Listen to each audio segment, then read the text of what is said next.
예리 찬양 드리겠습니다.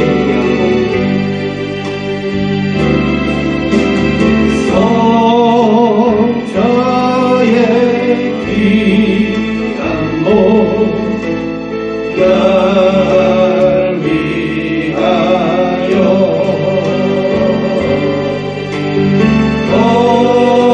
버리신 그 사랑 고마워라. 내 머리 숙여서 주님께 비는 날 나 누워 주님께 다시 지금도 날 위해 지금도 날 위해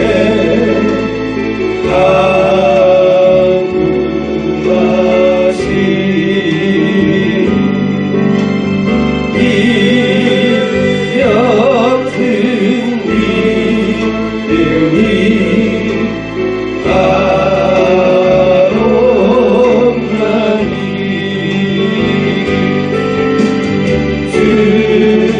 주님의 참사랑 고맙고 놀라운 찬송과 기도를 쉬지 않는 주님의 십자가 주님의 십자가 나도 지고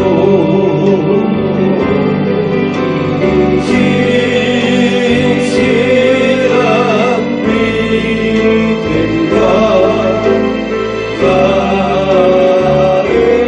바람으로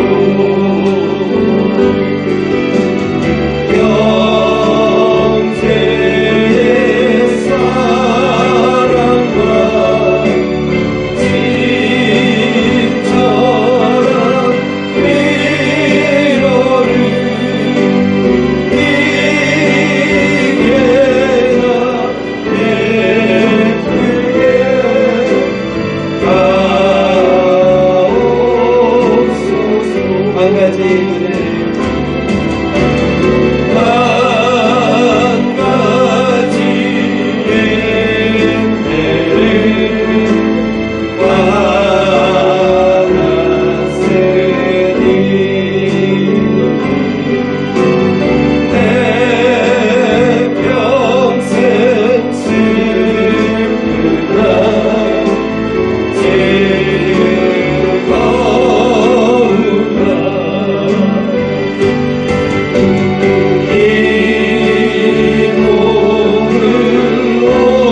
주역에 맞추어 묵상기도 드림으로 예배를 시작하겠습니다.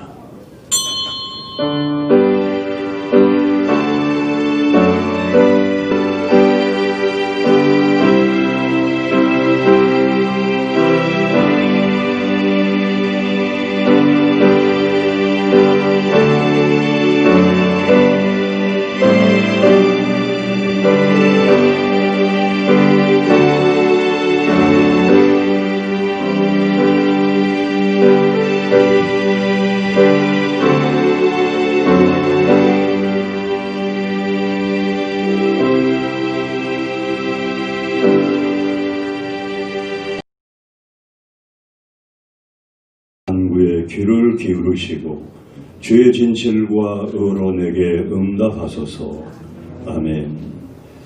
하나님 아버지 감사합니다. 추석명절의 긴 연휴를 마치고 오늘 거룩한 주일 주의 사랑하는 백성들이 한자리에 모였습니다. 오늘도 우리가 하나님 예배를 영광 중에 받으시며 예배하는 모든 자들 위에 은혜와 은총을 베풀어 주시옵소서. 감사드리며 예수님의 이름으로 기도합니다. 아멘. 찬송가 36장으로 찬양을 부르겠습니다.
전능하사 천지를 만드신 하나님 아버지를 내가 믿사오며 그 외아들 우리 주 예수 그리스도를 믿사오니 이는 성령으로 잉태하사 동정녀 마리아에게 나시고 본디오 빌라도에게 고난을 받으사 십자가에 못 박혀 죽으시고 장사한 지 사흘 만에 죽은 자 가운데서 다시 살아나시며 하늘에 오르사 전능하신 하나님 우편에 앉으시다가 저희로서 잠자와 죽은 자를 심판하러 오시리라.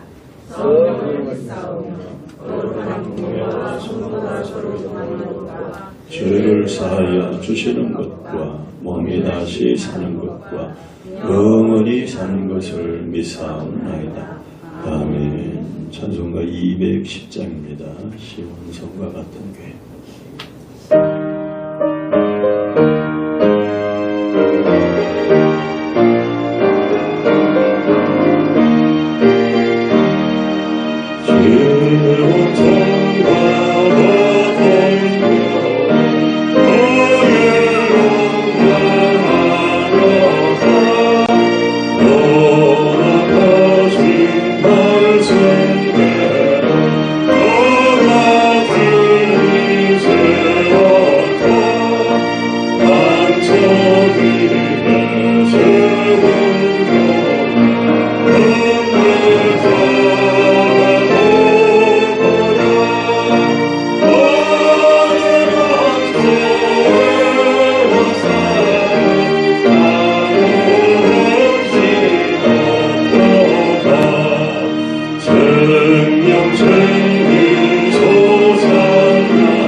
추석 명절에 느새나무를 다시 지켜 세워서 깨어있는 신앙인으로서 하나님 앞에 살아갈 수 있도록 기도하시고, 오늘 예배를 드리는 가운데 말씀으로 우리에게 주심을 감사드리고, 그 말씀은 내 영혼을 소생시키시고 회복시키시고 구원에 이르게 하는 능력의 축복의 말씀이 되게 해달라고, 또 말씀을 전할 부족한 종을 위해서 다같이 합심으로 기도하겠습니다. 하나님 아버지 감사합니다. 추석 명절을 잘 마치고 오늘 성도들이 각처에서 하나님의 전에 나와 머리를 숙여 예배를 드립니다. 우리들이 느새나무를 다시 지켜 세워서 늘 깨어있는 신앙인으로 살아갈 수 있도록 도와주시고, 우리를 통해서 하나님의 뜻을 이룰 수 있는 귀한 사명감 있는 인생을 살아갈 수 있도록 도와주시고, 하나님을 축복해 주시옵소서. 오늘도 하나님의 말씀을 듣겠사오니 그 말씀이 우리를 든든히 세우시고 우리를 회복시키시고 우리를 치유하시고, 그 말씀을 통해서 하나님을 만나는 귀한 시간이 되게 하여 주시옵소서. 아버지 하나님께서 은혜를 베풀어 주시옵소서. 부족한 종을 세우셨으니 능력으로 붙들어주시고 권능으로 붙들어주시고, 하나님의 말씀을 증거할 때 주의 성령의 역사로 이루어 주시옵소서. 주님 함께 하심을 믿사옵고 예수님의 이름으로 아멘. 하나님 아버지 감사합니다. 긴 추석 명절의 연휴를 마치고 오늘 주의 성전에 나와 다시금 예배할 수 있는 은혜를 주심을 감사드립니다. 시대를 분별하고 하나님의 뜻을 분별하여 깨어있는 우리 신앙인이 될 수 있도록 도와주시고 우리를 통하여 하나님의 뜻을 이루고 우리의 주변에 하나님의 나라가 이루어지는 영혼 구원의 사명을 가지고 살아갈 수 있는 우리의 인생이 될 수 있도록 도와주시옵소서. 하나님의 말씀이 우리의 심령 골소를 쪼개고 아버지 하나님께서 은혜 베푸시는 그 말씀이 우리의 영혼을 살리고 우리의 생명을 소생시키시고 우리의 삶과 우리의 가정과 환경과 생활 속에 놀라운 은혜의 역사를 허락해 주실 줄 믿습니다. 오늘 듣는 길을 열어주시며 하나님, 살아계신 하나님을 만나는 말씀을 통하여 만나는 귀한 축복된 시간이 되게 주시옵소서.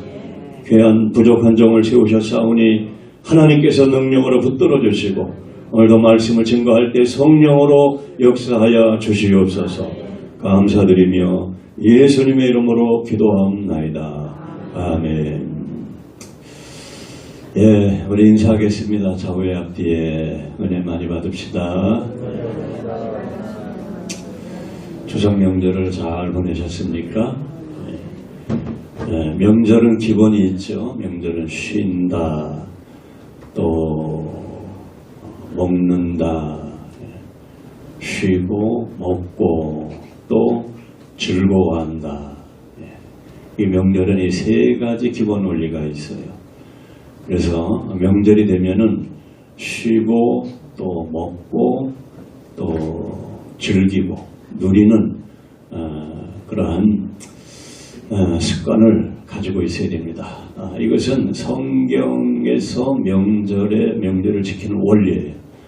성경 6월절, 무교절, 초실절, 일곱 절기가 나오는데 명절에는 무조건 쉬는 거예요. 그리고 잘 먹는 겁니다. 그리고 즐기는 거예요. 예, 즐겁게. 그렇게 명절을 보내셨으면은 여러분들이 잘 보내신 거예요. 또 명절 때 금식하면 또 문제가 돼요. 네. 쉬고 먹고 즐기고. 주일도 역시 명절의 가장 기본적인 명절이죠. 주일날도 안식이 있고 쉼이 있고 또 먹는 건 지금 못하지만 또 즐거워하고. 교회 와서 인상 쓰는 거 아닙니다. 인상 쓰려면 집에서 다 쓰고 오셔야 돼요. 교회 와서는 환하게 웃으면서 반기면서 즐기면서 은혜를 누리면서 할렐루야. 예. 자, 지난주에 이어서 계속 말씀을 보겠습니다. 자, 안디옥에서 파송을 받은 바나바와 바울은 살라미의 구보로 섬 살람에 도착을 해서 또 바보에 와서 전도를 하고 그리고 구보로 전도를 여행을 끝내게 돼요. 아마 중요한 해야 될 곳은 다 했다고 봐야 되겠죠. 지도를 한번 보겠습니다. 그래서 구보로라는 섬에서 버가로 갑니다. 버가. 밤빌리아 지방에 있는 버가. 흐리게 나왔는데 여기가 버가예요. 안디옥에서 실루기아로 와서 살라미에서 전도하고 바보로 와서 전도하고 여기서 전도를 마치고 배를 타고 버가 이 지역을 밤빌리아. 그래서 이 버가에서 안디옥으로 가게 되죠. 안디옥으로. 이고니온 더베 이렇게 해서 다시 나오게 됩니다. 자, 버가라는 항구 도시로 가게 됩니다. 13절에 보면은 바울과 동행 사람들이 바보에서 배 타고 밤빌리아에 있는 버가에 이르니 이 버가에서 큰 사건이 하나가 벌어져요. 마가 요한이 전도 여행을 하나님의 일을 같이 하다가 버가라는 도시에 와가지고 갑자기 예루살렘으로 돌아가 버립니다. 예루살렘은 자기 집이죠. 자기 집인데 이게 팀 사역이거든. 지금 세 사람이 역할 분담이 있단 말입니다. 바울이 하는 일과 바나바가 하는 일과 마가 요한이 하는 일이 세 사람이 각자 분담을 해서 이 하나님의 일을 하면서 출발을 구보로서 했는데 짝을 맞춰서 지금 가는데 버가에 와서 이제 본격적으로 전도 사역을, 선교 사역을 해야 되는데 마가 요한이 갑자기 예루살렘으로 돌아가 버려 중간에. 그런데 성경에서는 왜 돌아갔는지, 무엇 때문에 돌아갔는지는 설명을 하고 있지 않아요. 근데 15장 38절에 보면은 우리와 한 가지 일을 하지 아니한 마가 요한을 바울이 2차 선교 여행을 떠날 때는 못 데리고 가겠다고 결정을 합니다. 마가라는 사람은 같이 일할 수 없다. 그래서 이 마가 요한이라는 사람이 버가에서 예루살렘으로 돌아갔기 때문에 큰 문제가 생겨요. 자, 돌아갔지만 이 두 사람이 할 수 없이 전도 여행을 계속하게 됩니다. 선교를. 그렇게 해서 1차 선교 여행을 무사히 마치게 돼요. 그리고 안디옥 교회, 자기를 파송한 안디옥 교회에 와서 선교 보고를 하게 됩니다. 우리가 구보로에 갔을 때, 살람에 갔을 때, 바브에 갔을 때, 버가에 갔을 때, 안디옥에 갔을 때 하나님이 역사하시고 수많은 사람들이 예수 믿고 구원받고 복음 앞에 돌아오고 그 선교의 열매를 예루살렘에 와서 보고를 했단 말이죠. 그러니까 예루살렘으로 자기 집으로 돌아온 마가도 바울과 바나바가 선교 여행을 마치고 돌아와서 선교 보고할 때 얼마나 그 선교 보고가 활력이 있고 영광이 있고 축복이 있었겠습니까? 복음 전도를 통해서 수많은 사람들이 예수 믿고 구원받은 그 선교 현장의 소식을 그 교회 와서, 예루살렘 교회 와서 보고하는데, 그러니까 그것을 바라보았던 마가 요한은 아마 행섰을 것으로 추정이 돼요.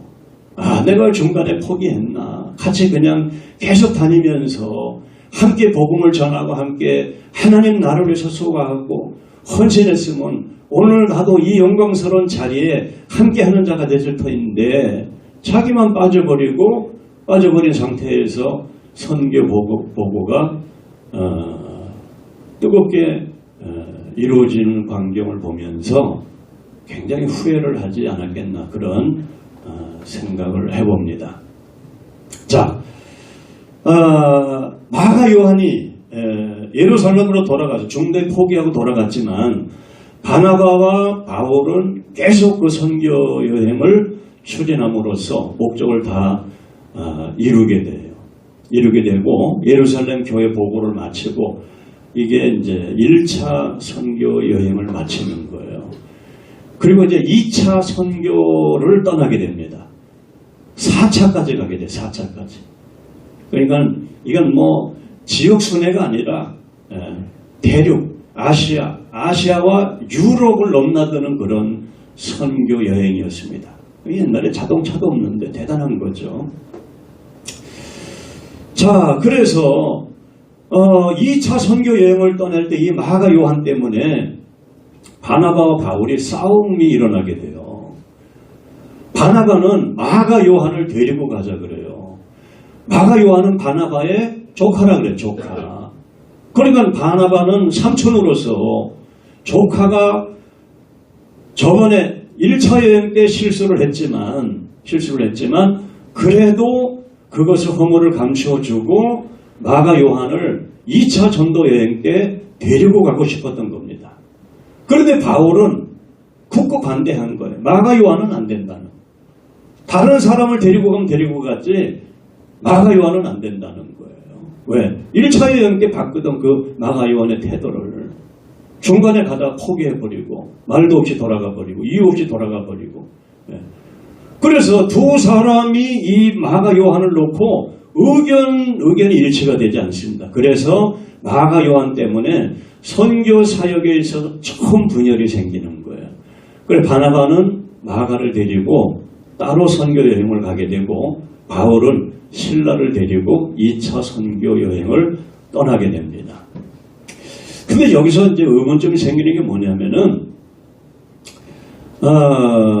이 마가 요한이 왜 돌아갔느냐, 왜 예루살렘으로 돌아갔느냐, 그것을 성경에 기록해 놓지 않았기 때문에 많은 그 성경학자들이 그 추측을 해보는데 몇 가지 견해가 있어요. 첫째는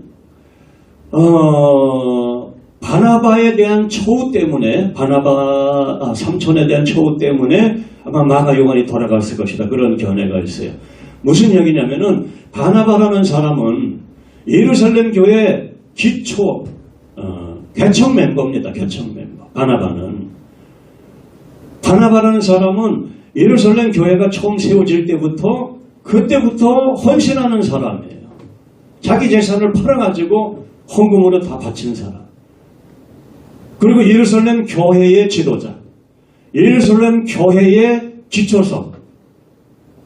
바나바의 위치는 바울이란 사람보다 훨씬 제3자가 봤을 때는 그 사람의 권위를 인정할 수밖에 없는 거예요. 헌신 많이 하고 교회의 기초고 개척 멤버고 교회 지도자였고 예루살렘 교회 지도자였고 바울이라는 사람은 중간에 갑자기 돌변해서 예수 반대하고 교회 핍박하다가 갑자기 은혜 받아가지고 변화가 돼서 예수 믿게 됐고 간신히 바나바를 통해서 사도들에게 교제권이 형성이 돼서 멤버로 들어온 사람이에요.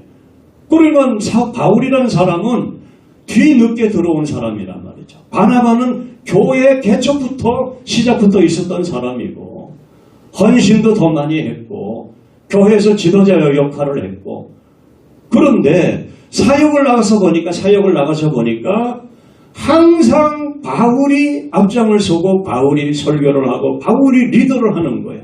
바나바는 바울을 돕는 역할만 하는 거예요. 그러니까 마가가 생각할 때 이건 불공평하다. 그래가지고 그것을 불만을 가지고 중간에 자기 집으로 돌아갔다. 이런 견해가 있어요. 사실인지는 아닌지는 잘 몰라요. 네. 두 번째는 이제 이 지도 띄워보세요. 버가에서 비시디 안디옥으로 간단 말이죠. 이제 버가에서 여기서 이제 마가 요한은 돌아가고 안디옥으로 가야 돼. 이게 지금 붉은색 진한 색이 이게 다 고산지대입니다. 그래서 안디옥이라는 이 도시가 해발 1100m래요. 해발 1100m. 서울 시내는 1000m 되는 산이 없죠. 1000m만 돼도 산이 꽤 높습니다. 그런데 이렇게 높은 지역에 있는 도시가 안디옥이에요. 그래서 이 안디옥으로 가는 여기만 높은 것이 아니라 이 지역이 다 험한 계곡과 고산지대로 이루어졌다는 거예요. 그래서 굉장히 위험하고 강도도 많고 어려움이 많은 그런 그 여행길이라는 겁니다. 이 험한 지형에는 강도가 많아요. 도둑이 많단 말이죠. 옛날에는 그냥 여행하는 사람 뒤통수 그냥 때리고 기절시키고 돈 뺏어가고 짐 뺏어가고 그런 끝이에요. 뭐 CC 카메라가 있습니까? 무슨 누가 본 사람이 있습니까? 그러니까 이 위험한 길을 여행하는 것이 부담스러워서 이 고생길이 훤하기 때문에 부담스러워서 그냥 돌아갔을 것이다. 왜? 마가 요한은 부잣집 아들이기 때문에 고생을 해본 사람이 아니다. 부잣집 아들들은 편한 생활을 많이 하죠.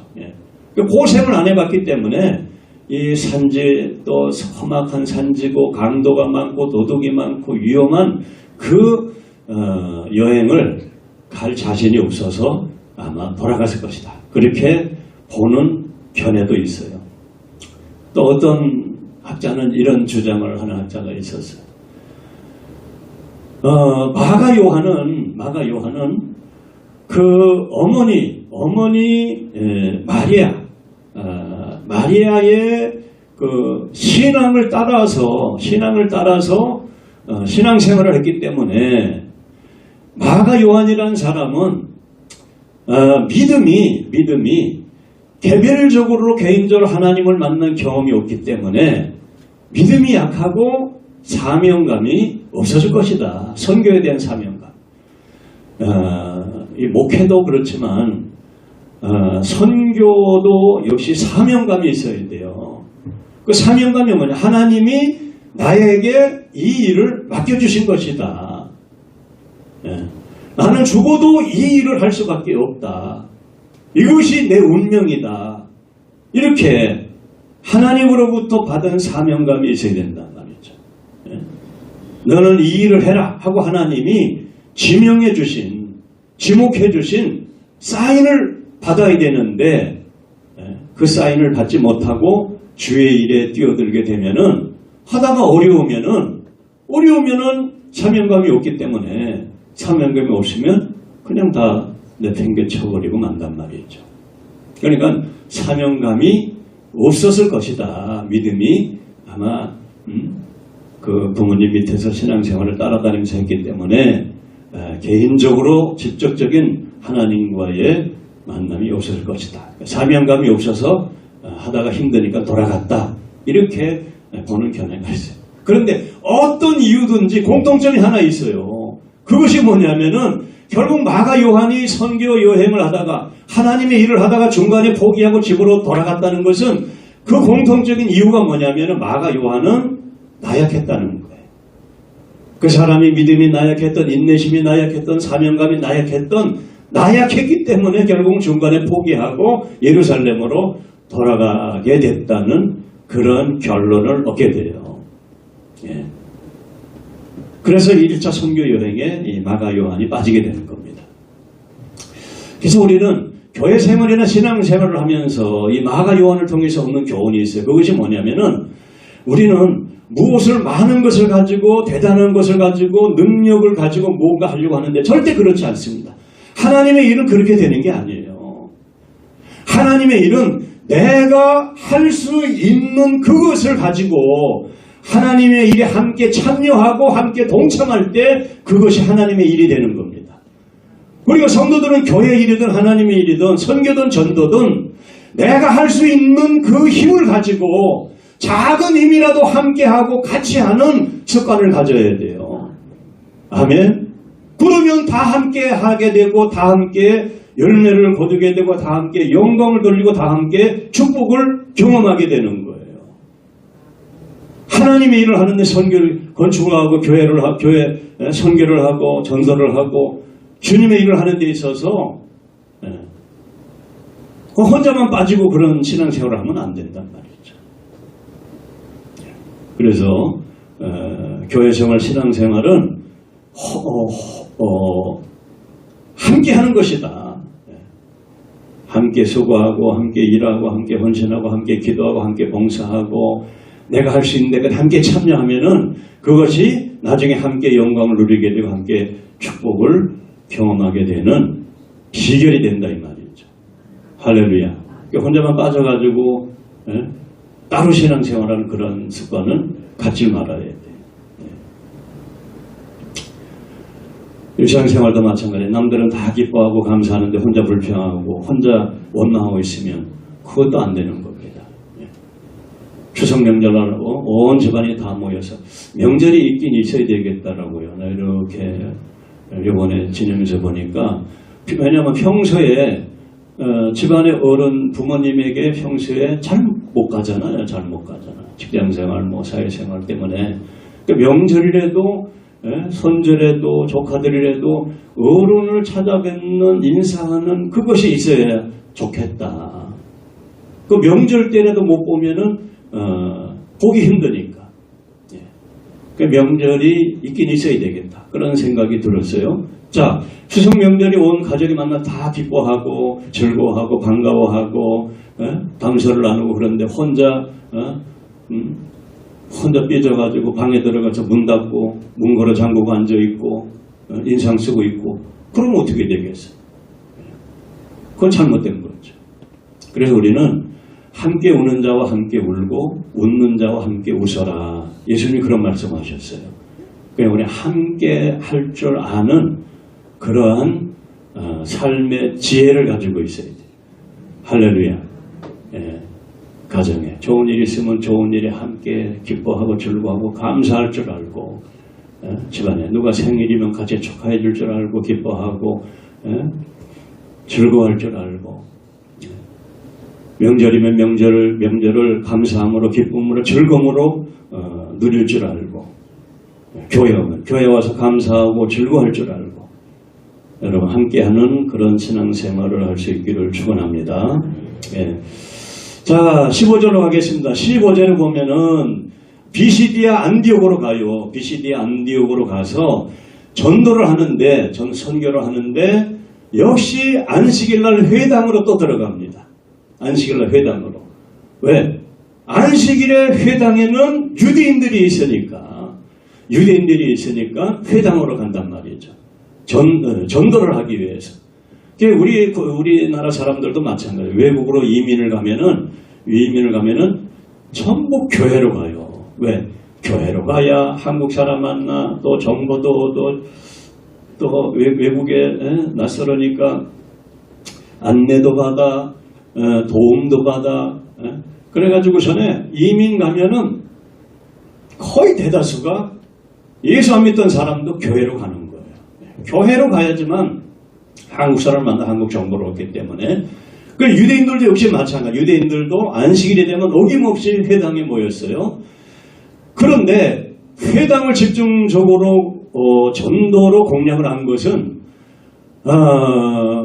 그 이미 정착된 이민자들은 유대말, 히브리 말도 잘하고 그 지역 나라 말도 잘한단 말이죠. 그러니까 유대인들을 전도해 놓으면은 이민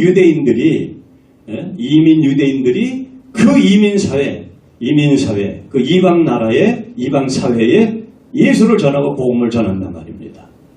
우리가 바울과 바나바가 다 그 현지 언어로 복음을 전하려 하면은 어렵잖아요.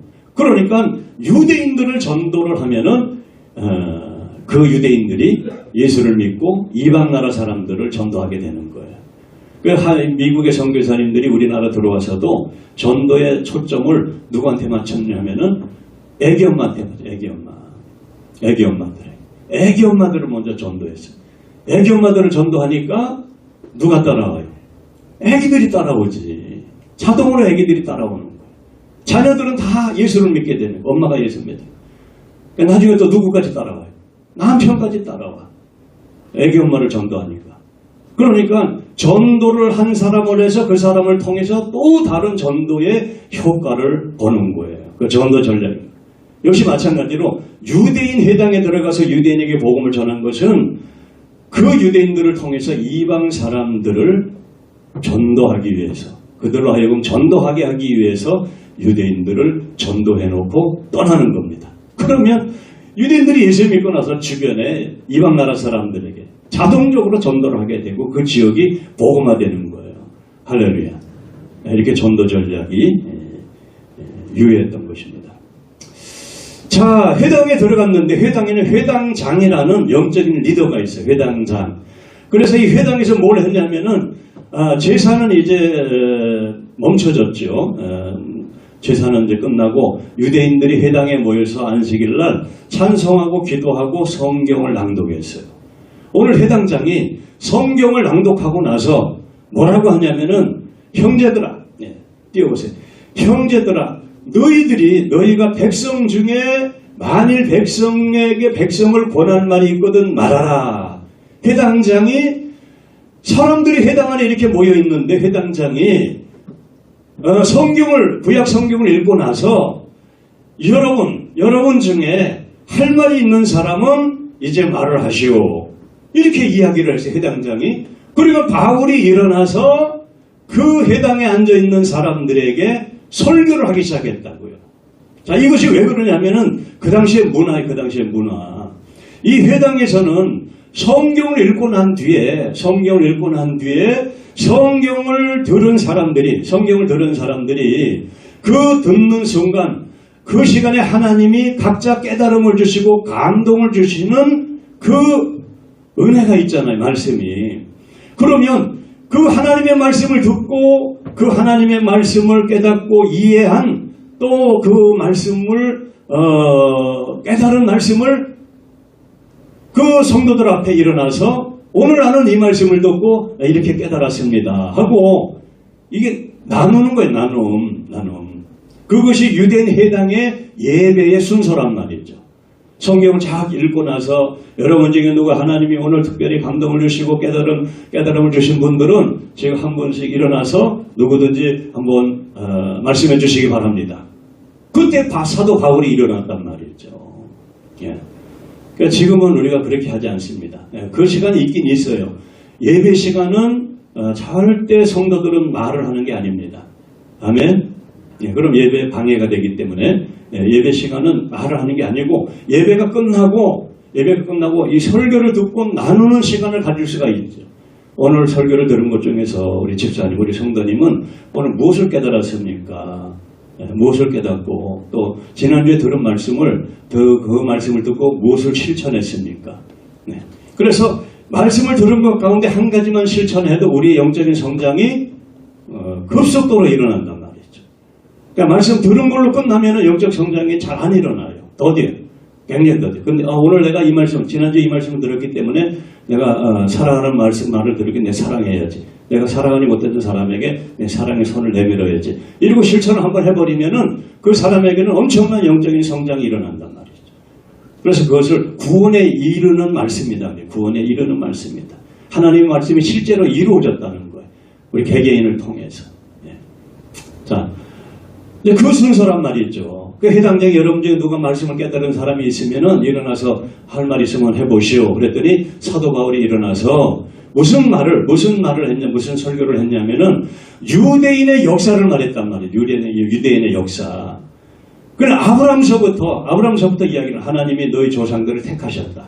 아브라함서부터 그리고 이스라엘 백성들이 애굽에 가서 노예 생활을 하고 출애굽한 사건, 그리고 광야의 40년 생활, 그리고 가나안 땅에 정착한 생활, 가나안 땅에서 사사들이 다스리던 그 사사시대를 이야기를 하고 사사시대 이후에 사울이 초대 이스라엘 왕이 되고 다윗이 이스라엘 왕이 되었다.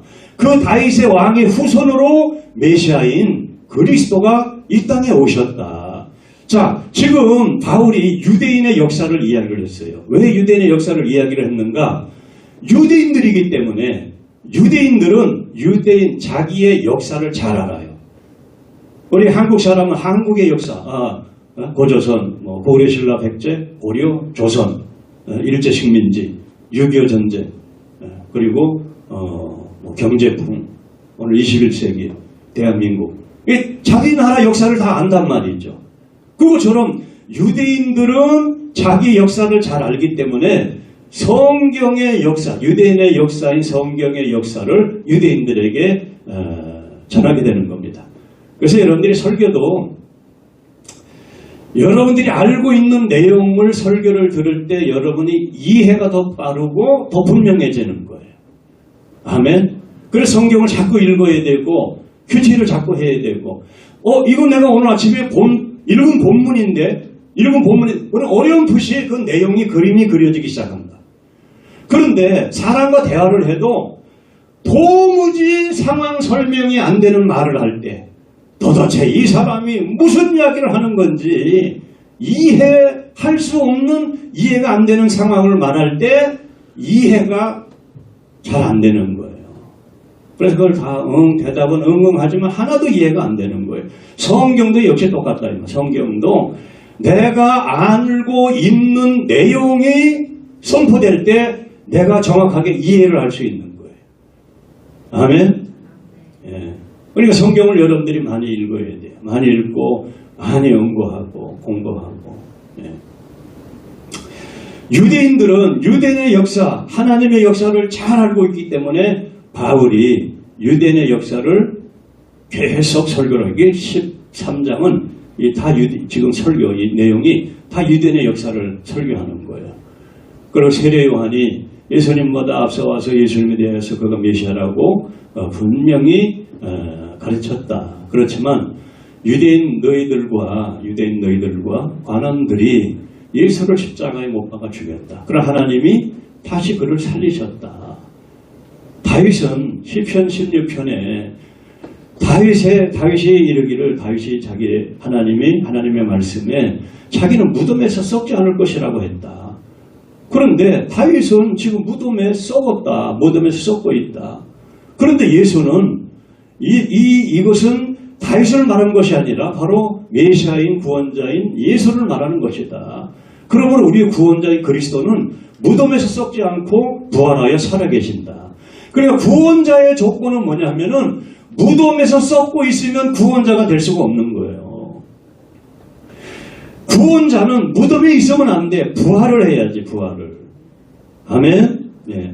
부활을 해야지만 그가 메시아라는 것이 증명이 되는 거예요. 그러니까 모든 이단들의 교주, 문선명이든 무슨 박태산이든 안상홍이든 전부 무덤 속에 들어가 있잖아요. 무덤에 있잖아. 썩고 있잖아. 네. 그 무덤에서 썩고 있는 자는 메시아가 될 수가 없는 거예요. 무덤에서 썩지 아니함을 받을 것이다. 이렇게 무덤에서 썩지 않는 자만이 구원자가 될 것이다. 그가 예수인데 그를 믿는 자에게 죄사함과 구원의 은혜를 하나님이 주셨다. 결국은 이 회당에 모인 사람들에게 말하려고 하는 그 핵심이 뭐냐 하면은 하나님의 역사, 유대인의 역사는 예수님을 오시게 하기 위한 역사라는 거예요. 유대인의 역사를 통해서, 성경의 역사를 통해서 하나님이 그 역사를 이루려고 하는 결론은 뭐냐 하면은 예수님이 구원자가 이 땅에 와서 십자가에 죽고 부활함으로 그를 믿는 자에게 죄 용서함과 구원을 주시기 위한 하나님의 역사라는 겁니다. 할렐루야. 그런데 유대인의 역사를 잘 아는 유대인들이 그 하나님의 계획을 모르는 거예요. 이런 함정이 있는 겁니다. 나는 잘한다고 생각하고 잘한다고 말하는 사람이 실제로 모르는 경우가 있다 이 말이에요. 그런 사람들이 유대인이에요. 우리는 하나님의 역사 잘 알아, 하나님에 대해서 잘 알아, 하나님이 인도하신 거 잘 알아, 하나님이 우리 민족을 사랑하신 거 잘 알아, 잘 아는데 하나님이 그 역사, 유대인의 역사, 하나님의 역사를 이끌어 오신 이유가 뭐냐? 메시아를 이 땅에 보내기 위해서 하나님의 역사를 이어갔다 이 말이죠. 그런데 그걸 모르는 거예요. 그래서 사도 바울이 유대인들에게 그 역사를 설명하고 하나님의 역사는 곧 메시아 예수 그리스도를 보내기 위한 역사다. 그것을 설교를 하게 되는 겁니다. 그랬더니 결론이 나왔어요. 42절에 보니까 그 하나님의 역사와 복음을 들은 유대인들이 반응이 일어났습니다. 그들이 나가실 사람들이 청와대 다음 안식일에도 이 말씀을 하라 하더라. 그러니까 다음 안식일에도 이 말씀을 다시 들려달라. 말씀에 대한 사모함과 갈망과 기대감이 생겼어요. 뭐냐? 거듭난 거예요, 이 사람들이. 할렐루야. 네. 오늘 아침에 승희 자매를 태우고 오면서도 잠깐 내가 이야기를 나눴어요. 승희야, 하나님으로부터 거듭나고 구원받은 사람은 예배가 기다려지고 사모함이 생긴다. 승희가 아침에 전화가 왔어요. 오늘 예배 드리나요? 오늘 예배 드린다. 그러니까 이미 예배를 사모하고 기다리고 있는 거예요. 그러니까 구원받은 하나님의 자녀, 그 사람이 거듭났다는 것은 그 하나님의 말씀을 기다리고 사모하고 있는 거예요. 그것이 구원받은 증거란 말이죠. 아멘. 예. 그래서 이 사도 바울의 설교를 통해서, 전도를 통해서 그 유대인 중에서, 그 회당 안에 있는 사람 중에서 다음 안식이라도 이 말씀을 전해달라고 사모하는 사람들 나왔고, 43절. 회당의 모임이 끝난 후에, 이제 예배가 끝났어요. 우리로 말하면 예배가 다 끝난 후에 유대인과 유대교인과 경건한 사람들이 많은 사람들이 바울과 바나바를 따랐다는 건 뭐예요? 바울과 바나바의 신앙을 그들도 따랐다는 거, 믿었다는 거예요. 할렐루야. 유대인과 경건한 유대교에 입교한 사람들이, 아마 그 초신자들 같아요. 우리로 말하면 유대교 초신자, 유대교에 바로 들어온 사람들, 그 경건한 사람들이, 많은 사람들이 바나바와 바울을 따랐다. 예수를 믿고 구원을 받았단 말이에요. 그래서 구원받은 사람들에게 두 사도가 더불어 말하고 항상 하나님의 은혜 가운데 있으라 권하니라. 신앙을 유지하는 비결이 뭐냐? 항상 은혜 가운데 머물러 있으면, 은혜 가운데 있으면 그 사람의 신앙이 유지되고 더 성장하게 돼요. 할렐루야. 예. 그러면 어떻게 해야 항상 은혜 가운데 있게 되느냐? 간단합니다. 항상 은혜 가운데 있는 신앙이 되려면 은혜가 안 되는 행위를 버려야 돼요. 다시 말해서 은혜가 안 되는 행위에 가담을 하지 말아야 돼요. 믿습니까? 네. 그러면 그 사람은 항상 은혜 가운데 있게 된단 말이죠. 은혜가 안 된다. 뭐가 은혜가 안 돼요? 불신앙의 말, 불순종의 말, 불평의 말, 세상적인 거, 죄된 거, 타락하는 거, 인간적이고 세상적이고 사탄적이고 마귀적인 것은 은혜가 안 되는 거예요. 그건 은혜가 될 수가 없어요. 그거는 어둠의 영의 역사이기 때문에. 네. 그러니까 그런 것들을 피할 줄 알아야 돼요. 그러면 그 사람 항상 은혜 가운데 있게 되는 거예요. 믿습니까? 믿으면 장사가 없어요. 믿으면 장사가 없어. 하나님이 은혜를 주셔야지만 그 은혜라는 그 선물이란 뜻인데 그 선물은 예수 그리스도죠. 예수 그리스도인데 그 예수 그리스도를 우리가 영접했단 말이죠. 우리가 영접을 했는데 그 영접한 예수 그리스도를 우리 마음이 그 예수 그리스도를 다 붙들고 있어야 돼요. 그 붙들고 있는 그 마음을 우리는 은혜라고 한다. 은혜.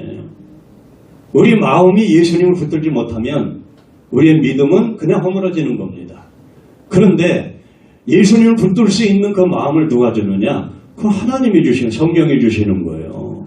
은혜의 역사가 있을 때 하나님이 우리의 믿음을 붙들어 주신다 이 말이죠.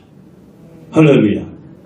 우리가 불신앙으로 가든지 불순종으로 가든지 불평을 하든지 이렇게 하나님 기뻐하지는 일을 했을 때 우리 마음속에서 은혜가 확 무너져 버려요. 하나님이 붙들어 주시는 그 마음이 무너져 버린다. 믿음이 깨진단 말이죠. 네. 그래서 나는 길거리 지나면서 그 식당 앞에 뭐 가게 앞에 그 바람으로 돌려가지고 크게 그 풍선 사람 만들어가지고서는 그 바람이 들어가야 그게 춤을 추고 서 있는 거예요. 바람 닦으면 그냥 푹 주저앉는다. 우리 믿음도 똑같아요. 여러분 믿음을 내 것이라고 생각하면 안 돼요. 하나님의 것이. 하나님이 은혜를 주시면 우리 믿음이 서 있는 거고 하나님이 은혜를 빼버리면 그냥 무너지는 거예요. 그러니까 은혜가 안 되는 말이나 행동이나 생각이나 습관을 멀리하는 것이 은혜 가운데 있는 첫째 비결이라 이 말이죠. 그리고 기도도 하고 예배도 드리고 성경도 읽고 찬송도 하고 봉사도 하고 헌금도 하고 믿음 생활을 할 때 그때 우리 신앙이 더 성숙하고 견고하게 되는 거예요. 믿습니까? 예. 그래서 구원받은 성도들에게 은혜 가운데 항상 있으라 이렇게 권면을 하고 또 전도 여행을 떠나게 됩니다. 자, 오늘 말씀은 두 가지로 결론을 맺습니다. 첫째는 하나님의 일, 신앙생활은 교회 생활은 다 함께하는 습관을 가져야 된다. 함께해. 뭐든지 함께하는 습관, 함께하는 마음을 가지면 절대 나고자가 되지 않아요. 아멘. 예. 그 동물의 왕국 텔레비전 영화를 봐도 무리가 떼져 있으면은 사자나 맹수가 절대 잡아먹질 못해. 누굴 잡아먹는? 어떤 짐승을 잡아먹어요? 꼭 무리에서 떨어져 나온. 그래서 이 맹수들이 그냥 이리 몰고 저리 몰고 그것은 그 무리에서 떨어지는 짐승을 만들어내기 위해서 그 얼마나 머리가 비상한지 그 맹수 사자들이 말이죠. 동서남북으로 막 그냥 뛰어다니면서 그러다 보면 무리가 흩어져 가지고 무리로부터 떨어져 나온 짐승들이 있단 말이죠. 되게 약한 어린 짐승들. 찾아가게 되는. 신앙생활도 역시 마찬가지입니다. 우리가 함께 할 때 우리는 함께 은혜를 누리고 함께 축복을 경험하게 되는 줄 믿습니다. 두 번째는 항상 은혜 가운데 있으라. 항상 은혜 가운데 있으라. 구원받은 성도들은 항상 은혜 가운데 있으라.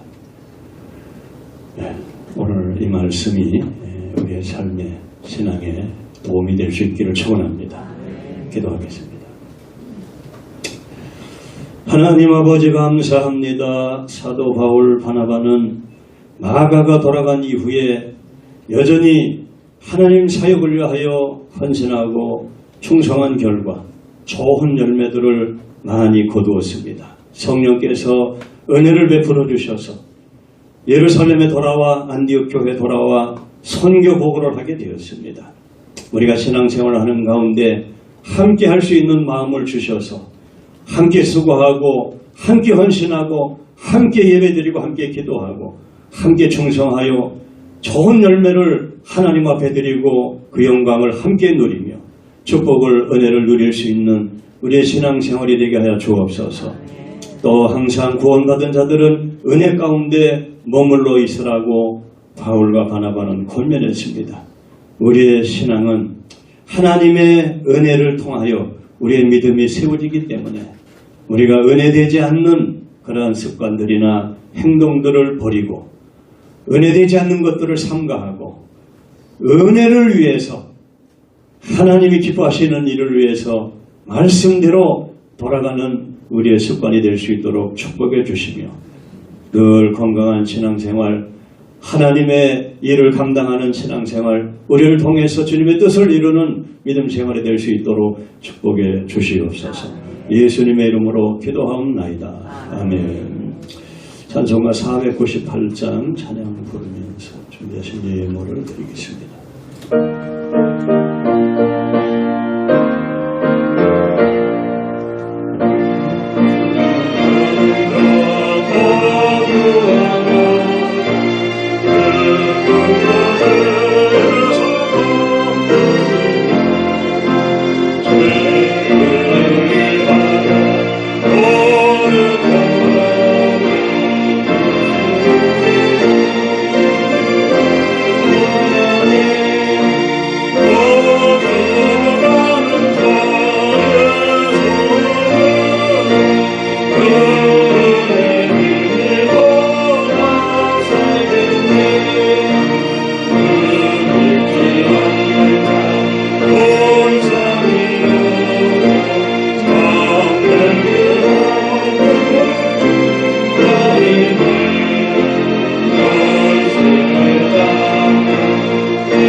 말씀을 생각하면서 함께하는 습관을 가지세요. 그래야 신앙을 이어갈 수가 있습니다. 그래 은혜를 이어갈 수가 있어요. 신앙에는 장사가 없습니다. 그래서 성도의 교제가 중요한 거예요. 그래서 대면 예배가 중요하다 이 말이죠. 영상 예배는 예배가 아니에요. 그건 대안이 아닙니다. 예배는 성도와 교제까지 들어가는 거예요. 만나서 격려하고 함께하고 신앙생활하는 것이 얼마나 우리에게 큰 힘이고 축복인지. 교회를 할 때, 하나님의 일을 할 때 함께하는 습관을 자꾸 가지세요. 그러면 그것이 다 축복이 됩니다. 교회도 개인적으로도 가정적으로도 신앙적으로도 다 축복이 돼요. 좋은 일, 슬픈 일에도 함께 할 줄 아는 성도들이 되세요. 좋은 일 있으면 함께 기뻐하고 즐거워하고, 어려운 일 있으면 함께 슬퍼하고, 그런 마음을 갖는 것이 그게 신앙생활입니다. 함께하는 그런 습관을 갖기를 원합니다. 기도하시고 항상 은혜 가운데 있어요. 열심히 신앙생활을 해도 은혜가 안 되는 데서 2시간, 3시간, 1시간 있다 오면은 믿음이 그냥 깨져버리는 거예요. 그냥 부서져버리는 거예요. 신앙엔 장사가 없어요. 은혜가 안 되는 것을 피해야 돼요.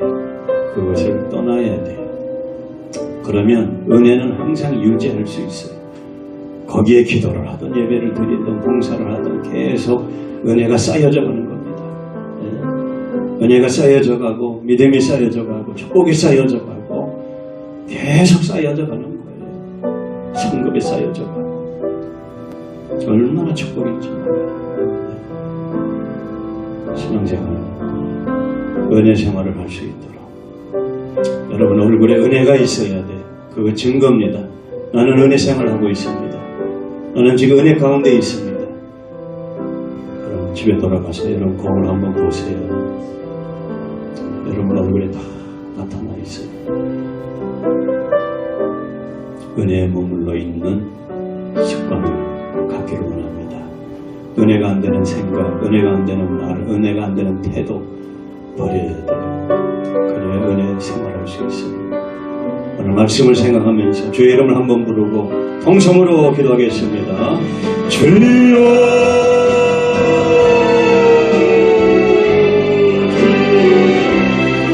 아버지 성령 우리 하나님 은혜를 베풀어 주시옵소서. 주여 아버지 날마가 유한한 나약하여 중간에 포기하고 선교 여행을 아버지 감당하지 못하고 이를 사명으로 돌아갔지만 끝까지 감당한 바울과 바나바는 선교 여행을 마치고 돌아와 하나님이 역사하시고 하나님이 구원하시고 하나님이 행하셨던 그 선교 호흡을 통하여 하나님께 영광을 돌리고 은혜를 나누고 축복을 나누고 아버지 하나님의 감사와 기쁨과 즐거움을 나눴습니다.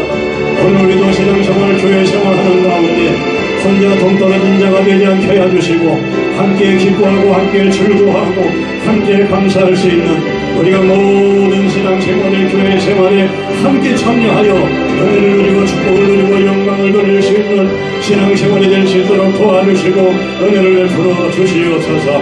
아버지 하나님 구원받은 성도들은 항상 은혜 가운데 머물러 있어야 된다고 말씀하였습니다. 은혜가 되지 않은 행동과 생각과 말과 태도를 버리고 아버지 하나님의 은혜가 되지 않는 일들을 피할 줄 아는 지혜를 주시고 항상 은혜 가운데 머무름을 통하여 은혜 위에 은혜가 더 쌓여지는 축복이 있게 하여 주셔서 우리의 신앙이 아버지 하나님의 성숙하고 성장하고 아버지 하나님의 믿음이 쌓여져가고 상급이 쌓여져가고 축복이 쌓여져가고 하나님 믿음의 결과로 좋은 열매를 거두는 풍성한 열매를 거두는 믿음의 사람들이 될 수 있도록 도와주시고 축복해 주시기를 기도하옵나이다. 성령의 역사해 주시고 은혜를 베풀어 주옵소서. 비록 마가 요한이 아버지 선교 여행에서 떨어져 나갔지만 바울과 바나바는 포기하지 아니하고 계속 복음을 전하여 하나님의 나라를 확장하고 하나님의 뜻을 이루어 아버지 하나님의 영원 구원의 역사를 이루었습니다. 어려움이 있어도 우리 복음 사역, 선교 사역, 전도 사역이 중단되지 않게 하시고 지속적으로 아버지 하나님이 이루어지는 하나님의 사역이 되게 하여 주셔서 아버지 하나님의 은혜의 수고를 통하여 하나님의 나라가 이루어지는 축복의 역사가 있게 하여 주시옵소서. 성령이여 역사하여 주심을 믿사옵고 예수님의 이름으로 기도하옵나이다. 하나님 아버지 감사합니다. 우리를 하나님의 백성으로 하나님의 일꾼으로 하나님의 사명자로 불러주신 은혜를 감사와 찬양을 드립니다. 우리가 교회생활 신앙생활 하는 가운데 함께하는 우리 믿음을 허락해 주시고 함께 기도하고 함께 예배드리고 함께 수고하고 봉사하고 헌신하여 하나님 앞에 드려지는 열매를 통하여 함께 영광을 돌리고 그 기쁨과 감사함을 함께 누릴 수 있는 축복된 신앙생활이 되기를 원합니다. 마가 요한이 중도에 탈락을 하고 예루살렘으로 돌아갔지만 바나바와 바울은 지속적으로 선교 사역을 감당함으로 많은 열매를 거두어 영혼을 구원하고 하나님의 나라를 확장시키며 그 풍성한 선교 보고를 가지고 예루살렘 교회에 돌아와서 그 보고로 하나님께 영광을 돌렸습니다. 아버지 하나님, 우리가 어려움이 있어도 우리의 신앙생활이 중단되지 않게 하여 주시고 코로나 바이러스의 재앙이 있어도 우리의 신앙이 시들지 않게 하여 주시고 전도가 시들지 않게 하여 주시고 아버지 하나님 나라 확장을 위해서 힘쓰고 해서는 우리 모든 교회들이 되고 성도들이 되어서 모든 이 어려움을 넉넉히 극복하고 이기고 승리할 수 있는 축복된 시간들이 되게 하여 주시옵소서. 항상 은혜 가운데 있으라고 권면하였습니다. 아버지 하나님, 우리가 은혜되지 않는 행동과 일들과 생각들을 버리게 하여 주시고 그곳을 피할 수 있도록 도와주시고 항상 은혜 가운데 머무름으로 우리의 은혜가 더 쌓여지게 하시고 믿음이 더 자라게 하여 주시고 하나님의 축복의 역사가 더 쌓여지게 하시고 아버지 하늘나라의 상급이 더 쌓여지는 열매가 풍성한 신앙생활을 거둘 수 있는 우리 성도들이 될 수 있도록 도와주시옵소서. 오늘 귀한 예물을 드렸습니다. 드린 선기를 축복해 주옵소서. 아버지 하나님이여, 불경기 속에서도 가정의 수입을 통하여 하나님 앞에 드려진 11조 예물을 영광중에 받으시고 드려진 선교가 가정에 하나님의 말씀이 그대로 이루어지게 하여 주셔서 다 익은 열매가 기한 전에 떨어지지 않게 하여 주시고 그 익은 열매가 황충이 벌레가 해하지 못하도록 막아주시고 하나님께서 그 창고가 그 기업이 아름다워질 수 있도록 은혜를 베풀어 주시고 축복해 주시옵소서.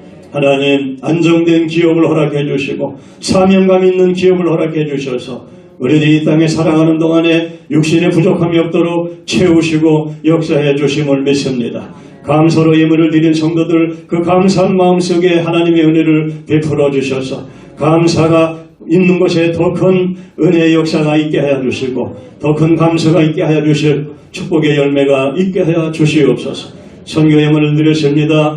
예물이 전달되어지는 선교지 하나님 나라가 지속적으로 확장되게 하시고 이 코로나 재앙을 넉넉히 이길 수 있는 하나님의 도우심의 능력의 축복이 있게 해 주시옵소서. 선교사님들과 가정과 자녀들을 축복해 주시고 동역자들을 축복해 주시옵소서. 이 나라의 민족을 하나님 긍휼히 여겨주시고 아버지 하나님 공산주의가 무너지고 북한 정권이 무너지고 반드시 자유민주주의 대한민국으로 통일이 돼서 개인의 생명과 자유와 인권과 신앙을 보장하는 이 나라가 되게 하여 주시고 주님 오시는 그날까지 하나님 나라 복음을 위해서 쓰임받을 수 있는 제세상의 나라가 될 수 있도록 축복하시고 역사해 주시옵소서.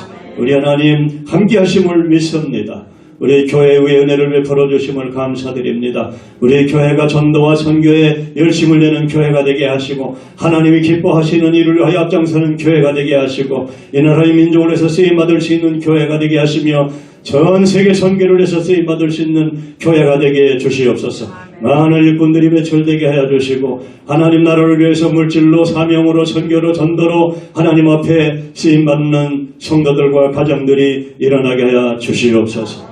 감사하며 예수님의 이름으로 기도하옵나이다. 아멘. 광고 말씀을 드리겠습니다. 이제 새벽 예배, 수요 기도회, 금요 기도회가 정상적으로 진행이 됩니다. 그래서 새벽 예배 많이 참여하시고 또 수요 예배, 또 금요 기도회 많이 참석하시고 제가 좀 아픈 것으로 인해서 우리 성도님들이 많이 기도를 해주셔서 감사를 드립니다. 다 여러분의 기도 덕분에 모든 것이 다 잘 된 것 같습니다. 수술도 잘 되고 회복도 빠르고 그래서 감사를 드립니다. 그래서 저를 위해서 기도했지만 결국 여러분들은 하나님과 관계를 다시 붙들게 된 거예요. 그래서 제가 퇴원했다고 기도 끝내지 마시고 여러분 계속 하나님 붙들기를 축원합니다. 아멘. 그래서 이렇게 살다 저렇게 살다 한 평생 사는 건 똑같아요. 열심히 신앙생활 하시고 좋은 열매 거두어서 하나님께 영광 돌리고 또 여러분 가정과 삶 속에 하나님의 은혜를 경험하고 열매를 경험하고 축복을 경험하는 성도들이 되기를 축원합니다. 수예배, 분야예배도 역시 마찬가지입니다. 시간이 있어서 나오는 게 아니라 시간을 내서 나와야 되죠. 코로나 바이러스 때문에 신앙이 많이 나약해졌어요. 그래서 다시 얼른 해야 됩니다. 얼른 해서 이전보다도 더 열심히 생활할 수 있는 성도들이 되길 바랍니다. 노회가 다음 주 월요일 날 있습니다. 이번 주 아니고 다음 주 월요일 날 있는데 내일 준비 또 6일 노회 고시가 있습니다. 노회 고시를 통해서 고시가 통과되어야지만 임직이 이루어지게 됩니다. 전도사든 장로든 목사든 노회 고시를 봐야지만 합격을 해야지만 임직이 되는데 고시만 형식만 돼서 되는 게 아니고 권사가 되려고 하는 분들은 새벽 기도에 습관이 되어야 돼요. 안식자 장로가 되려고 하는 분들도 마찬가지. 그거 없으면 안 됩니다. 힘들어. 신앙생활 하죠. 은혜를 유지하기가 힘들어. 기도생활 없이는. 그러니까 여러분들이 직분에 대한 사모함이 있는 분들은 자신의 그 신앙의 나태함을 이겨야 돼요. 그래서 자신을 영적인 사람으로, 믿음의 사람으로 자꾸 만들어 가야 됩니다. 훈련해야 돼요. 그리고 직분 받은 분들도 마찬가지. 받아서 나태하게 신앙생활 하면은 개인이건 교회건 독이 안 됩니다. 그렇게 하면 안 돼요. 여러분들이 신앙생활에 모범이 돼요. 교회 직분은 교회에서 충성하라고 주는 거지 어디 다른 데 쓰라고 직분 주는 거 아닙니다. 어디 가서 뭡니다. 그 무슨 의미가 있어요? 교회에서 그 직분을 감당하고 그 직분에 맞는 신앙생활을 하고 그 직분에 맞게 봉사를 하고 섬겨야죠. 그러니까 교회 정신적으로 여러분들이 자꾸 자신을 만들어 가세요. 이렇게 해서 좋은 일꾼이 우리 교회도 많이 세워지기를 축원합니다. 자, 다른 강모 있습니까? 없으면은 다 같이 일어나셔서 찬양하는 내용을 하나 찬양을 마치겠습니다.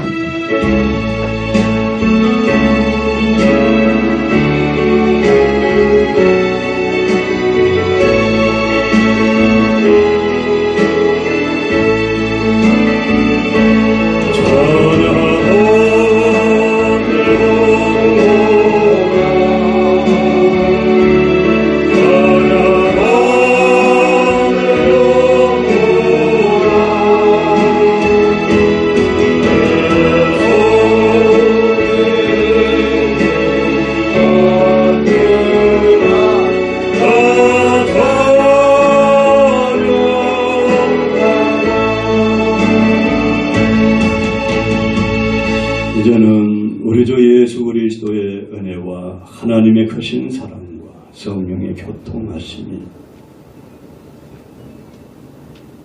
하나님 나라와 함께하며 교회와 함께하며 항상 은혜 가운데 있기를 소원하는 모든 성도들과 온 교회와 이 나라의 민족 위에 이제로부터 영원토록 함께하실지어다.